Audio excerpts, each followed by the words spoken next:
corner. So, you know, I'll just show you the plan. So you've got your rebar going all the way through the gullies and coming this way. Now, another case in point here. So you see we've got one piece joined on it because you need to extend it sometimes. They're not all these. So that's fine. So these are all 6 metre lengths. Now, if you read the Firth manual, which is the thing on the PC, it says that the overlap needs to be, I think it's something like 60 times the thickness of the bar, which a 12mm bar, I think they say is 722. Okay, yeah. Or 720mm. According to the builders I spoke to, an overlap needs to be 850mm. So again, you've got Firth going through the government and say, can we build in this method? And they say yes. They say 720. But according to local builders and the local government, it's got to be 850. And according to the guy over there, he said you're better off doing a metre. So which is it? Is it 720, which is Firth and the government? Is it 850, which is the local builders and the council? Or is it a metre? Who knows? So that's point number one. Do we go through Firth and the government, the big entities, or we go through, you know, some bloke down the pub? Yeah. Which one? Right. Chairs. You see these little plastic things? Yeah. Right. So you see you've got 2 little cuts in them. Mhm. One of them elevates this 25mm, and the top one elevates it 40mm. Okay. Now, being as it's an 85, we're a bit more than that. We're around about 90. 85mm thick pad. You'd want it in the middle, right? Mhm. But this is 8mm and this is 8mm. 8 plus 8 is 16, right? Yeah. So we've got 85 minus 16 takes us down to about 60mm, doesn't it? Mhm. So 60mm divided by 2 is about 30, correct? Correct. Okay, so 25 is nearer to 30 than 40 is nearer to 30, isn't it? Yeah. Cool. So ideally, you'd sit them in the 25mm chairs. Yep. But apparently, you've got to sit them in the 40. Yeah. That don't make any sense either. No. All right. No. Okay, let's go on to the corners. So you've got your piece of steel coming all the way along in the centre, and then you've got to tie it and cross it to there. Yeah. That sort of makes sense. Let's go back down to here. So you see these chairs we were talking about? Yep. And if you have a look down here, I don't know if you can see it, but yeah, that's got 90mm covering because that bit of plastic there is 75.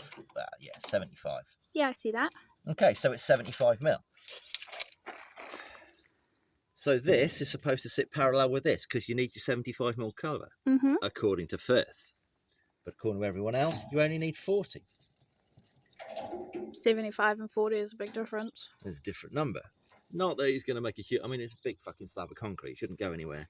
Okay, corners. This one overlaps to this one. This one overlaps to this one. Yeah, I can see that. Why? And you see that we've had to do separate 90-degree twists. So you've got your straight line coming in. Then you've got another piece of metal. So you've got 1, 2, 3, 4, 5 bits of metal there, right? 5, yeah. Why can't we just start all the way over there? Let's say you've got a 6 metre length. We'll put a bend halfway down it and do the whole corner. Why have we got to triple and quadruple up on the metal? Why can't we just have a nice bit going 90-degree bend there, all the way down there? Maybe we have a join there. 720, 850 a metre, who knows? And then just go around again. It's a solid single piece of metal. Why do we need this? Why do it? It's just fucking stupid. Now, maybe they'll say that this bit needs to overlap onto that bit. I'm not kind of sure why. Maybe. I don't know. But it doesn't make a lot of sense to me. Okay, this is the important one. This is our depth. So, string line. So, you know, you and I went round with the laser level. Yeah, we did. And every single little bit that we touched on here is all at the same height, give or take a mil or two, didn't we? Because it went beep, beep, beep, beep, beep. Absolutely. We might even do that again, because we've been shifting it around. So, what did we say we were after? We wanted 220mm, which is the thickness of the pod, yeah, plus 85mm. 305. 305. So anything above 305, we're gravy, aren't we? I would say so. Right, lovely. So that one there, hang on, sorry, let's get that. That's 350, that's heaps. Okay, let's have a look on this one. That's 305, bang on. Let's have a look at this one. What does that say? That's 320.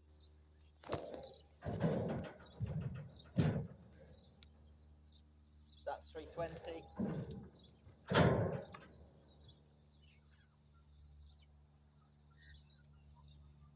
That's 310. Can you see that from there?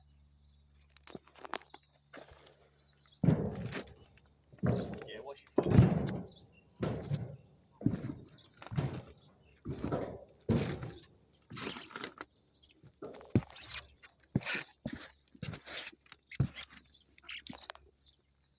What would you say that was? 310. 310, lovely. Go over here. Was that about 312? Yeah, I can see Okay, 312. cool. So that's a decent enough cross section for me to say, right, we've got 305 minimum. And that's the same all over.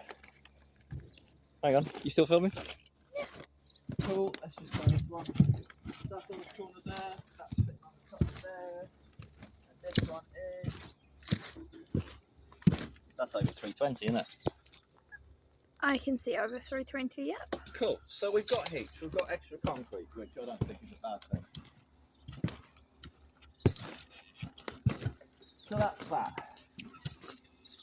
Oh, alright. And this is what you have to do with these. So you've got your internal ribs, Yep, can see that. okay, and these are all 100 millimetres apart. So that's your load bearing. So you've got your piece of reinforcing going all the way down. Yep. But where you've got this is sitting right at a junction. You need to split, so you've got 100 millimetres either side of it. And then you've got your rebar doing that. So this is what we've done. So you cut 100 millimetres that way, you cut 100 millimetres that way. So you're just recreating these to go round the pipe. Yeah, I can see that. That makes sense to you? That makes sense to me. And that all just gets filled with concrete. So we need to re-lag that, by the way, or get more lagging, because that's got to go all the way through the concrete. Yeah.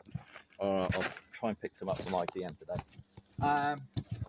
This is the Fiesta Resistance, though. We were well happy with this. We've done all of this as a one piece. Splits here, goes back together again, splits here again, and goes back together again. That's fucking sexy. That is nice work, well done. Thank you very much, we're quite impressed with this. And finally this. So, this is an internal load bearing wall. Yep. It's not on the plans, but you've got to figure that the trusses come from the front of the house and they're sitting on this wall here. That would make sense. And it's supposed to be 300 mil. Now we've gone way over the top with that because, well, to be honest with you, it was a bit of an oversight. So we've cut it off. So everything's a straight line here. So we've cut these to be in line with the edge of all these pods going along. That way, this reinforcing piece of metal goes for the full length of the house. So does this one. And then this one here just ties into the garage section. Yep. And then we've got to go right the way across. I know it's overkill and it's more concrete that we don't necessarily want to, but there you go, it is what it is. It's easier than shifting everything else. So that is what? 470 mil. Cool. Well, that'll be all right, won't it? Yeah, that makes sense to me. Okay, that's all.